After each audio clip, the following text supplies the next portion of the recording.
La luna con gatillo. Una crítica política de la cultura.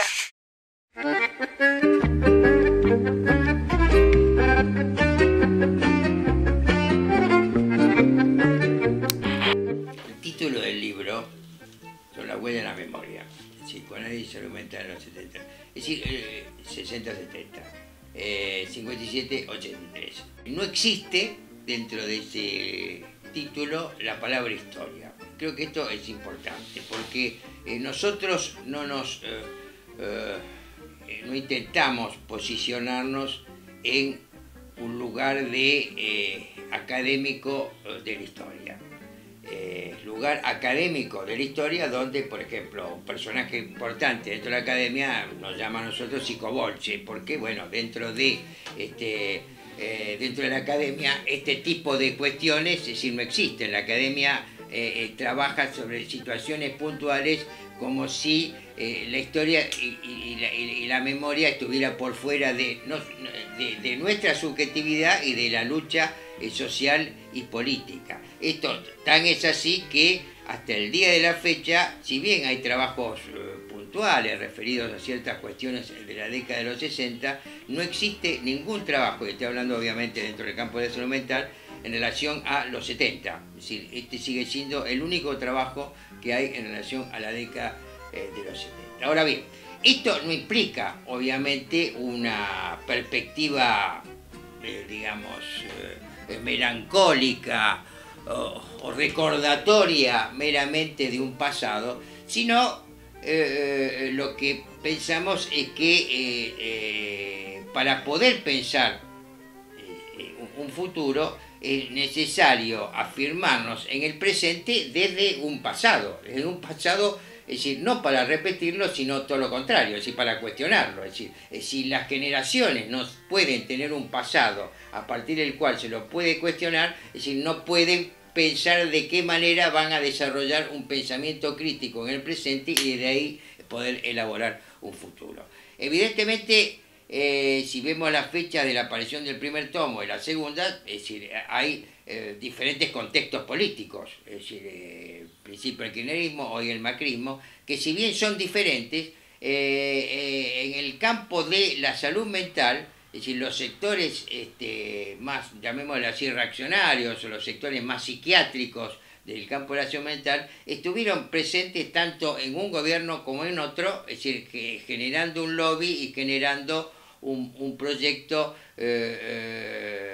que se opuso a la ley de salud mental que fue votada por el conjunto de la Cámara de Diputados en la época del kirchnerismo, y al cual hoy, es decir, prácticamente, es decir, no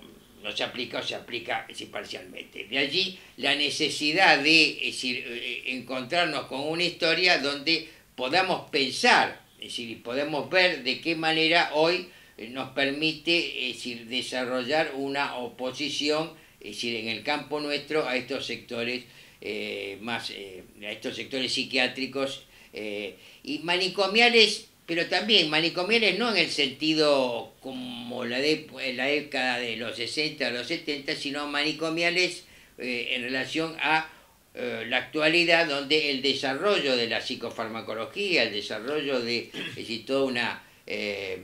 unas técnicas farmacológicas permite hoy mantener a los pacientes dentro de estructuras manicomiales privadas, es decir, con medicamentos. Cómo transformar el mundo y a la vez, dentro del campo de salud mental, dentro del psicoanálisis, transformar el status quo. Creo que con eso sí ya podemos englobar qué viene desde hace un siglo con la izquierda freudiana, qué viene en los 60 de psicoanalistas en el campo de salud mental tratando de, como decía Fernando Ulloa, digo, que es el que hace el prólogo del primer tomo, decía, se trata no de practicar teoría, sino de teorizar nuevas prácticas, pensando en qué dispositivos nuevos estamos trabajando. Ulloa, discípulo de Pillon-Rivière, que participa de la experiencia Rosario en el 58 con Pichón, que va pensando cómo trabajar con la subjetividad de esa época, así como el desafío de hoy es trabajar cómo se trabaja con la desubjetivación de esta época, porque tampoco es cuestión de repetir justamente porque estamos en otro contexto, no estamos en una Argentina de pleno empleo, que era la situación de la década del 60, con lo cual era bastante distinto todos los avances que hubo entonces. Creo que esa es un poco la línea de tradición a nivel amplio. Después hay autores, movimientos, digamos, que van trazando esta genealogía para llegar a hoy. La pregunta que intentamos contestar es, pues, digamos, de una otra manera, es decir, porque en la década de los 70, al inicio de la década de los 70, empieza a tomar auge, es decir, toda una perspectiva lacaniana. Esta perspectiva lacaniana que en un primer momento nos permitía recuperar ciertas cuestiones freudianas o ciertas ideas de Freud, en tanto acá el psicoanálisis estaba muy hegemonizado por lo kleiniano, era prácticamente el psicoanálisis y Melanie Klein eran sinónimos. Ahora, esta perspectiva, es decir, lacaniana, a partir de los 70 y a partir de la dictadura, toma un auge y una hegemonía donde es decir, entiende la subjetividad por fuera de sus entrecruzamientos con lo social y con lo político.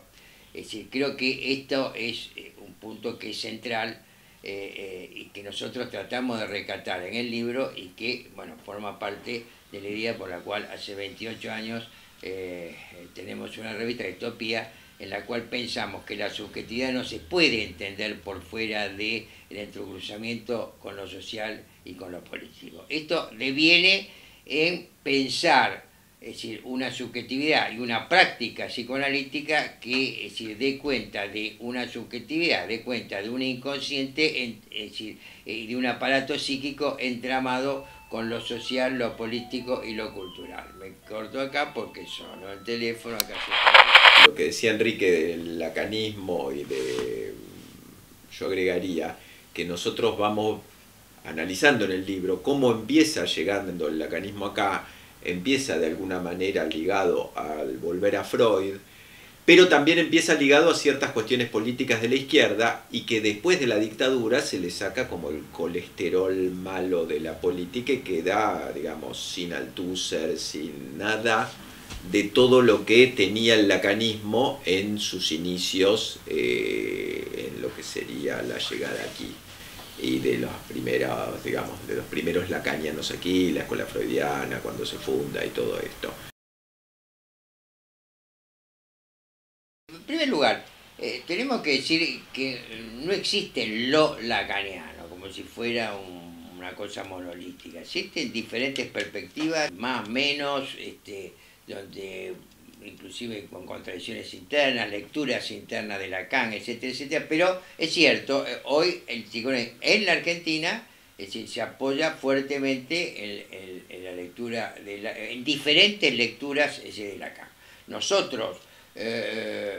pensamos que Lacan obviamente ha sido una figura importante dentro del desarrollo del psicoanálisis, pero creemos que pensarlo estrictamente desde este lugar epistemológico que es el lacanismo, es decir, deja de lado digamos, lo social y lo político para remitirlo pura y exclusivamente a una cuestión de aparatos psíquicos significantes, etcétera, etcétera, y creemos que es importante hoy dar cuenta de cómo, es decir, la cultura actual, es decir, genera determinado tipo de, es decir, sintomatologías, patologías que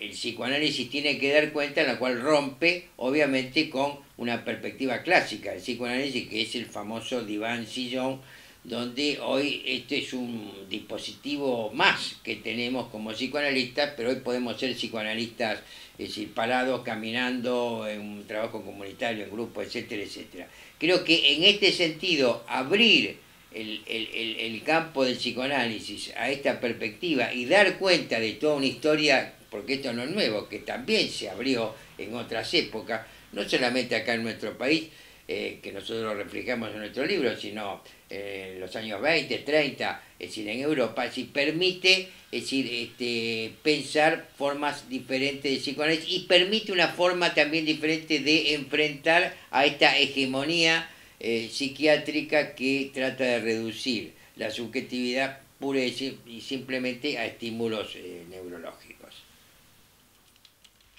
La luna con gatillo. Una crítica política de la cultura.